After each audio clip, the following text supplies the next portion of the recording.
ನಮಸ್ಕಾರ.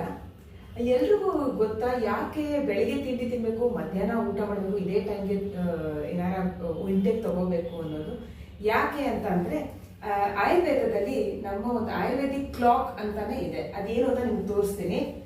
ಬೆಳಿಗ್ಗೆ 6ರಿಂದ 10 ಗಂಟೆವರೆಗೂ ನಮ್ಮ ಬಾಡಿಲಿ ಕಫ ಹೆಚ್ಚಿರುತ್ತೆ. ಅದಕ್ಕೆ ಅವಾಗ ಮಾರ್ನಿಂಗ್ ಎಕ್ಸರ್ಸೈಸ್ ಮಾಡಿ ವಾರ್ಮ್ ಅಪ್ ಮಾಡ್ತೀವಿ.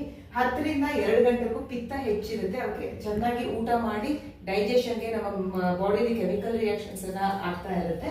ಮತ್ತೆ 2ರಿಂದ ಸಂಜೆ 6 ಗಂಟೆವರೆಗೂ ವಾತ ಪ್ರಿಡಾಮಿನೆಂಟ್ ಆಗಿರುತ್ತೆ.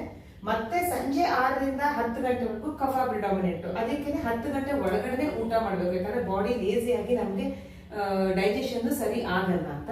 ಮತ್ತೆ ರಾತ್ರಿ 10ರಿಂದ ಮಧ್ಯರಾತ್ರಿ 2 ಗಂಟೆವರೆಗೂ ಪಿತ್ತ ಪ್ರಿಡಾಮಿನೆಂಟ್ ಆಗಿರುತ್ತೆ. ಮತ್ತೆ 2ರಿಂದ ಮತ್ತೆ ಸಂಜೆ ಅದು ಬೆಳಿಗ್ಗೆ 6 ಗಂಟೆವರೆಗೂ ವಾತ ಪ್ರಿಡಾಮಿನೆಂಟ್ ಇರುತ್ತೆ. ಯಾಕೆಂದ್ರೆ 2ರಿಂದ 6 ಗಂಟೆ ತನಕನೂ ಅದಕ್ಕೆ ಹೆಚ್ಚು ಕನಸು ಬೀಳೋದು, ಬಾಡಿ ಚಂಚಲತೆ ಆಗೋದು ಇದೆಲ್ಲ ಆಗುತ್ತೆ.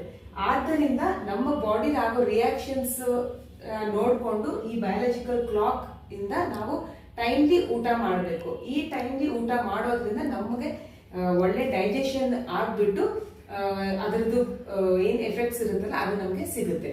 ದ ಬಯಾಲಜಿಕಲ್ ಕ್ಲಾಕ್ ಅಥವಾ ಆಯುರ್ವೇದಿಕ್ ಕ್ಲಾಕ್ ನ ಫಾಲೋ ಮಾಡಿ. Thank you.